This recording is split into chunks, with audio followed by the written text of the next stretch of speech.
Welcome to the Dreamboat. Remember, you can join the DRI for just £30 a year. You get access to more content, including videos and discounts for our events.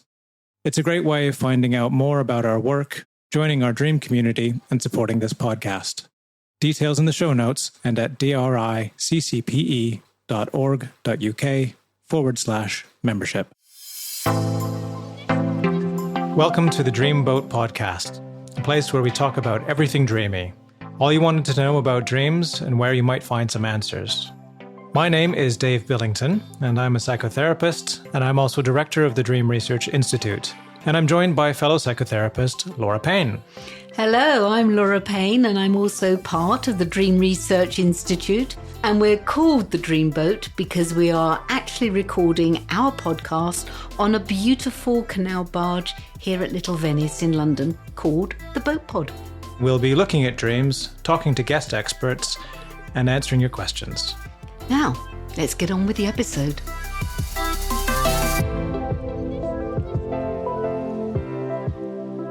Laura, it's the end of our second series.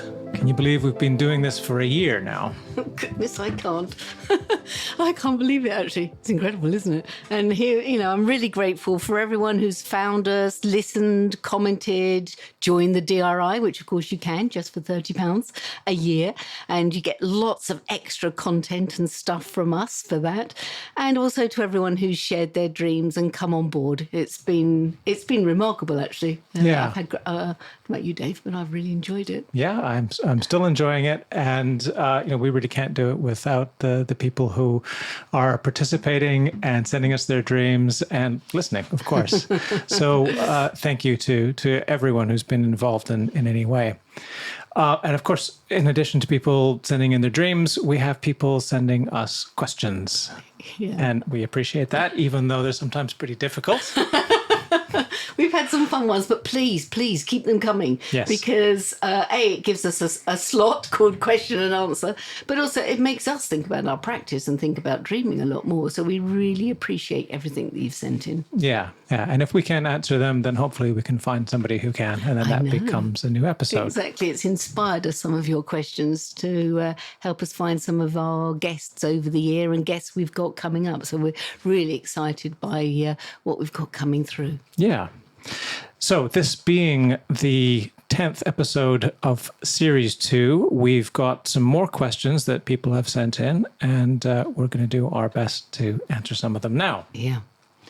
So Claire very kindly sent us a question in which we answered at the end of Series 1, and she was not 100% satisfied with our answer. So she thinks that Dave might have misunderstood the question, which she says remains. So she's having another go at it. Well done, Claire. Thank you for coming back. So she says, I wake up regularly feeling very, very scared and vulnerable. I've started to wonder if I'm having nightmares, but I don't remember any. I'm making up that a part of me is blocking me from remembering them. What can I do to find out if I'm having nightmares and to stop blocking them? Yeah. So it is actually, Claire, thank you for coming back. It's a really interesting question because it's inspired us to to talk to people from the world of post-traumatic stress disorder. How do we use nightmares? I mean, it's difficult if you're not remembering them. Mm-hmm. And but there is a lot of interesting work going on currently with nightmares and PTSD and how to work through the trauma that is often revisited in nightmares. What do you think, Dave, out of interest? For remembering them, I'll tell you my little fantasy that I'm having about what might be happening for Claire, kind of based on my own experience. When you feel frightened, you have an unpleasant experience, the most natural thing is to try and get away from it in some way. Mm. So I'm wondering if what's happening for Claire is that she's waking up in the morning, she's got these feelings of fear, that are in her body, and maybe the response is to, get up, get out of bed, get moving, and of course you'll feel better. You feel better once you're kind of in motion.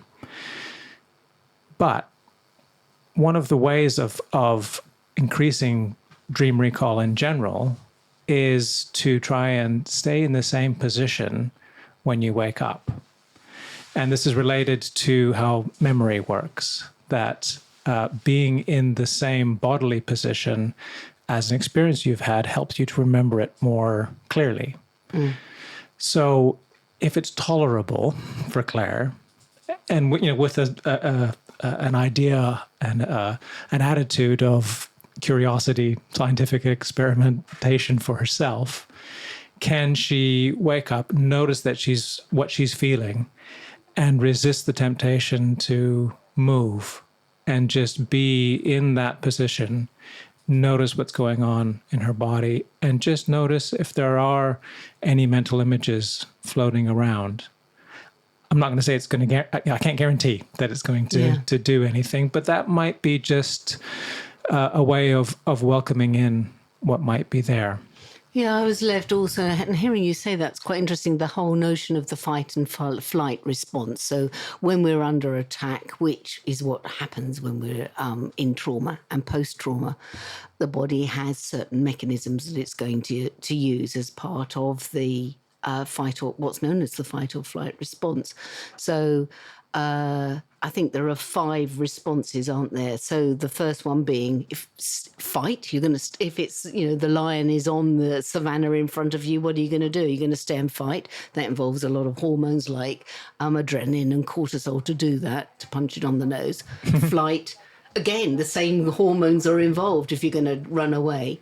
Then you're left with freeze, where you cannot move at all, which for a lot of people with parasomnias who wake up and they can't move, that is the freeze function in operation, that you are literally in a survival mode known as freeze. So you've got fight, flight, freeze. Then you've got what I call the negotiation position. Oh, look, why don't you eat this nice person rather than me?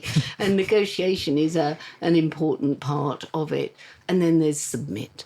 Yeah. And fawn, as people call it. Fawn, yeah. So, and I think I know this is off subject, but for a lot of women who, in the notions of rape and sexual abuse, submit is a survival defense. And when it comes to court, that might not obviously be apparent, but for many women, part of the survival technique, and men for that matter, when we're talking about sexual abuse, a lot of the submit function is still part of the 5 techniques for survival. And so for Claire to say that when she wakes up, she knows she's probably having nightmares, but she's blocking them. I mean, again, I think this is a survival technique. This is definitely a version of freeze or flight from the sound of things. So what do you do? The notion of just lying there, I think, is good for anybody who struggles with not remembering their dreams. I know during the pandemic, a lot of people, because they weren't having to instantly snap, and I'm clicking my fingers here, get on with your day, leap out of bed, all the obtrusive thoughts that come from what you've got to do that day coming in, it quickly wipes the brain of any dream space. And so giving yourself permission just to lie in that liminal space between waking and dreaming, and I know we've talked about this before, but it's a great way of recalling dreams as well as nightmares for that matter. And I like your idea. Can you just lie there and just see what images come up? Because as we've talked about before, one image can quickly then lead to another image and suddenly you're recalling the whole thing. Yeah. There's a slight note in the way that Claire's written about it as well, of, maybe I'm doing something, I'm blocking, which makes it sound like it's sort of something conscious. And that, maybe you should, quote unquote, be doing something differently. And I don't think that's a helpful form of self-talk in a situation like this. Just be curious, be interested in what's going on. Another take on what might be happening, because of course, without the imagery there and without the memory, she doesn't know that it's nightmares necessarily. But there's something I was reading recently pointing out that during REM sleep, your heart rate varies a lot, and there's things happening in your body, and that part of what dreams might be generated by is feedback from the body, that the heart rate's elevated, and so the mind is generating or recalling images of elevated heart rate, which means something fearful. So maybe Claire's waking up from REM sleep with an elevated heart rate and with the associated, perfectly natural things that happen in your sleep, physiological responses. If she can just calm herself, lie in bed, slow down her heart rate by breathing deeply. There's lots of lovely stuff on polyvagal work available online now, how to settle the nervous system. That might just help to soothe her system overall. And maybe that makes the question of nightmares moot. Yeah, it's a really nice idea. While you were talking, I was thinking of the Jungian active imagination technique and how if you could just stay with, as you say, the bodily responses that are available or any small image and just stay with it in the Jungian fashion of just sitting with whatever comes up. And then if the longer you stay with it, where does the mind go? Where do the fantasies go around it? Can often unlock a lot of the deeper messages that might be blocked in some way. Yeah. And I think I would recommend the notion of Jungian active imagination work as a potential approach. And for, if you're unaware of how to use that in more detail, go and have a look online. There's a lot of material out there looking at how the Jungians work with the notion of active imagination. Yeah. Yeah. And I don't know about Claire's background or situation, but, bringing this into therapy, if you've got a therapist, and having somebody take you through that process, because then you can be guided by somebody rather than having to do it yourself and, operate or try to counterbalance your own inner unconscious defenses to something like this. It's really helpful to have somebody there to take you through that process and just prompt you with some questions. Yeah, lovely. I hope, Claire, that answers the question better this time. But do write again. Because it's opened up a lot for both Dave and me to sort of talk about. It leads actually very well onto another question we've received from Jeanette in New York, looking at the topic of aphantasia. Now, aphantasia, I don't know a lot about, but it's where you cannot see images for whatever different reasons. And so when mental images, yeah. So yes, exactly. Sorry, mental images. You can't create. So if you close your eyes and you try to see a picture of a cat, that would not be possible for you if you suffer from aphantasia, which of course then has a knock-on effect of being able to see images when you dream. And so Jeanette wants to know more about aphantasia because she cannot see images when she dreams. Yeah, it's a really interesting question. And Laura and I both work on a psychotherapy training program in which people work with visualizations. Again, that Jungian active imagination, creative imagination exercises where therapist be asking a client, close your eyes and imagine X. And it's apparently about 10% of people, we're not quite sure about the numbers at this stage, who have an inability or a degree of inability to visualize mental images, to imagine. Yeah. They don't have a mind's eye, is another way of putting it. Now, the interesting thing is that it appears that people with aphantasia do dream, just like everybody dreams. And I had the privilege of working with somebody for some time who was aphantasic, I think that's the word, and who did dream and was able to bring dreams into the sessions. And for somebody like me who is highly visual, it was really interesting to kind of try and understand what was happening for somebody. But the dreams would be expressed as narratives. So this happened, and then this happened, and then this happened, but just without that visual component. Even being able to describe what to me are visual images, and I won't say any of them because I don't have permission from the person to share their dreams. But, being able to describe in quite a lot of detail a scenario, but just knowing that that's what happened, not seeing that is happening. It's interesting because whether it uses a different brain function, I'm not sure. What part of the brain are we using when we're storing images and recalling images? Obviously, something must link to the visual cortex in some way.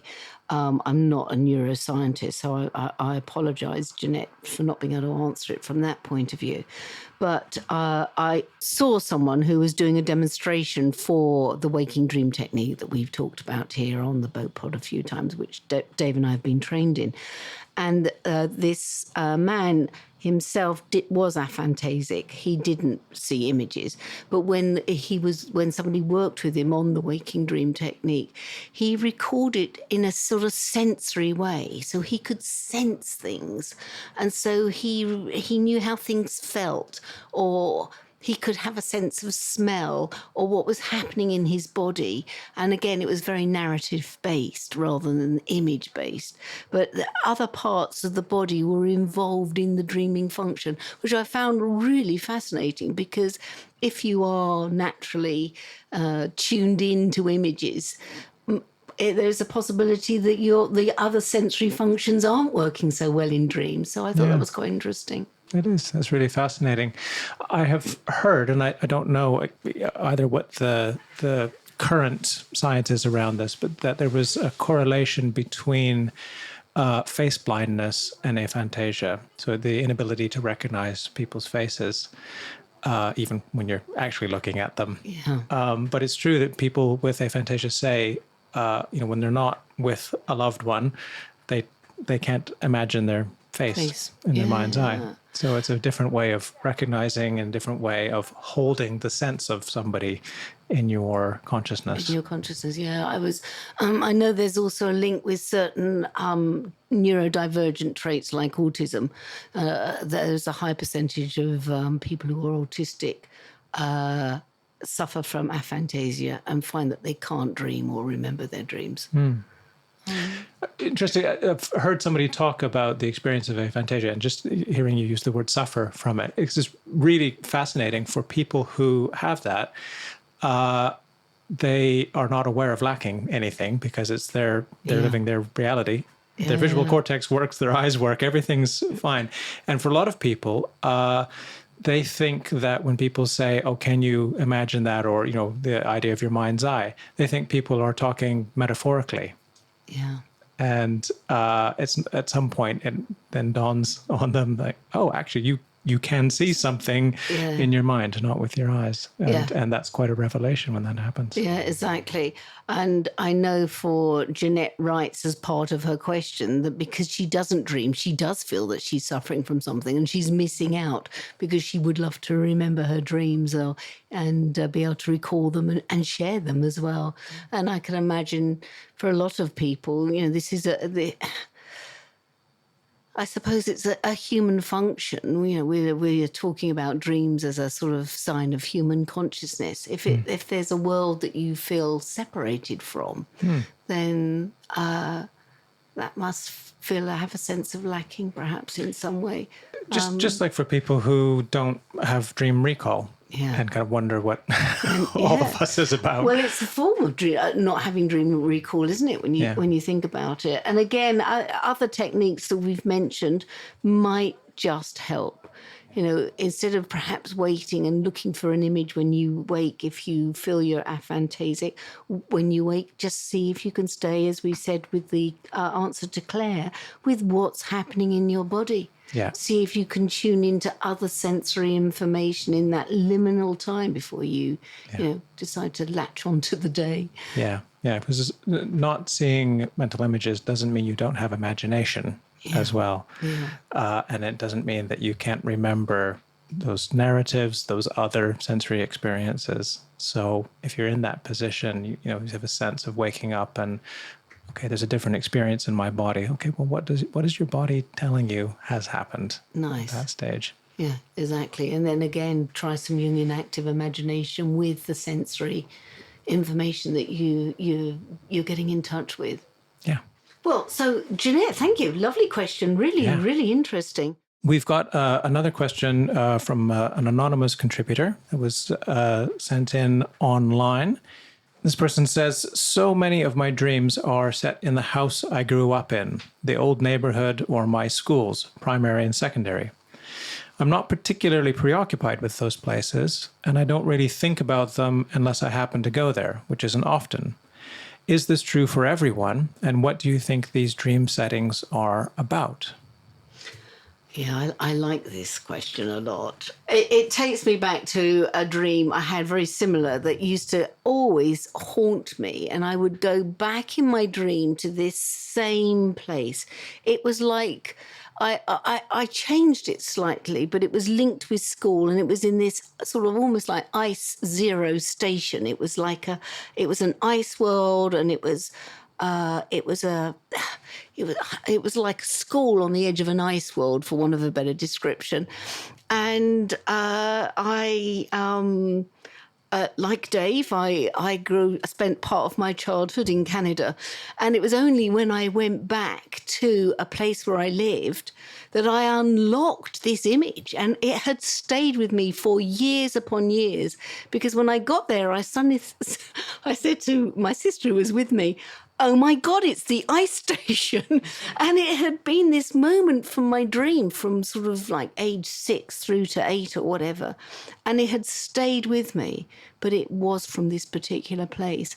And I have to say that now I've actually replaced it in reality. I've not had it as a dream again, which I found quite fascinating. So like this anonymous question, I'm really fascinated how, particularly possibly moments from childhood and trauma and whatnot, get planted into certain scenes that keep recurring. Yeah, yeah. On one level, it's not surprising at all that places where you've grown up, places you've been many times, when you're going to school, you go every day and every day. It's repetitive. Yeah. That those would appear in dreams, because we know that fragments of memory do appear in dreams. So probably needs to be some more research around this, but the places you visit most, are they more likely to appear in dreams, or is it about the specific experiences that you have? Now, I'll relate it again to my own experience and thinking about, having years of therapy and being really interested in my dreams, and noticing that I was often having dreams which were about settings from early life. And of course, when you're in therapy and when you're training as a therapist, you're looking a lot at what happens in early life, what happens in development, what are the formative experiences that you have. So for me, that would be landscapes around the area that I grew up in. Yeah. It would be schools, definitely. Yeah. And it would be, church or other things that other environments that I visited repeatedly, but not just that they were repeated, but that there were formative experiences there. And who among us is not shaped and formed by our experiences in primary and secondary school, where you are forming a sense of self. Yeah. So what that says to me, and very much with the therapist hat on, is if you're revisiting that again and again in your dreams, be curious about what aspect of yourself is present in your life now that connects to those times. Yeah. What is it that's being acted out in the daily life now? What do those places hold emotionally for you? Yes. What's could be trauma, might not be trauma. It just might be, as you say, places where your personality was being formed, and aspects of your essential self were being discovered by you as a child or whatever. I was thinking of some of the work by Dr. Nigel Hamilton, looking in dreams at recurring places and where they might be in the body as well. sensorily what gets held there for you, which I think is quite interesting, particularly as it's sort of following on now from our other questions. Again, I was thinking of Bessel van der Kolk's famous a book on trauma called "The Body Holds the Score." Keeps the score. Keeps the score, yeah. Yep. The Body Keeps the Score. Fabulous book, really worth having a look at. But again, it's trauma can be held in different parts of the body, and when you do body work, you are unlocking the trauma. And again, these places in your dreams might be holding that trauma for you, and you can only access it in the dream world. Yeah. Yeah. Trauma's the most obvious and the most kind of extreme examples of that. It teaches a lot about how memory works and really how consciousness is held in mind and body.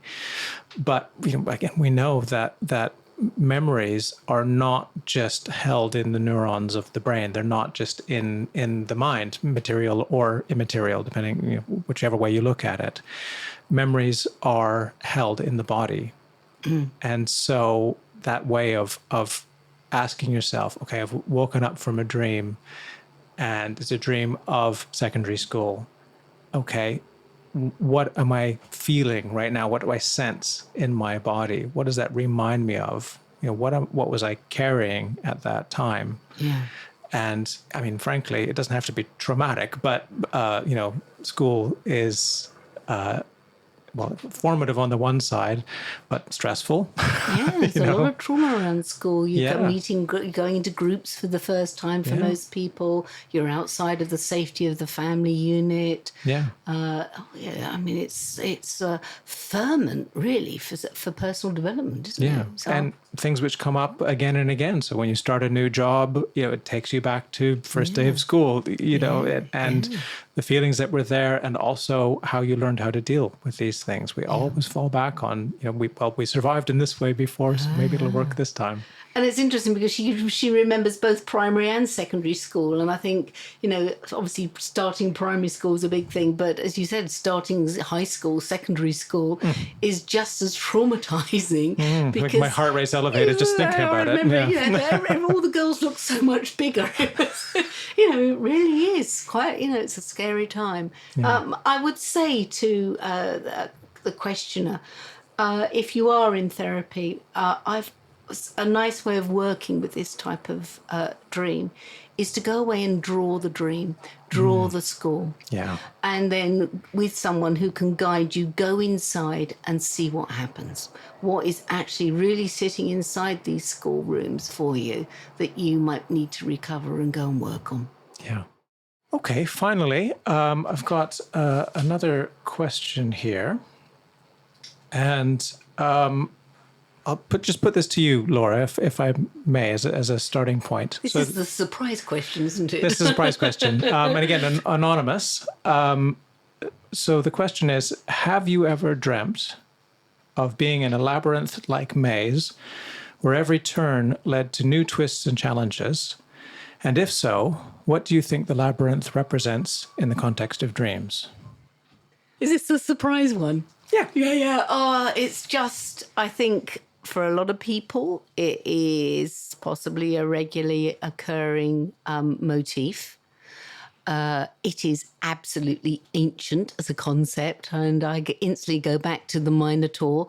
So go and Google it. It's the notion of it's a Cretan image, and it's one of the old myths, the Greek myths about the Minotaur.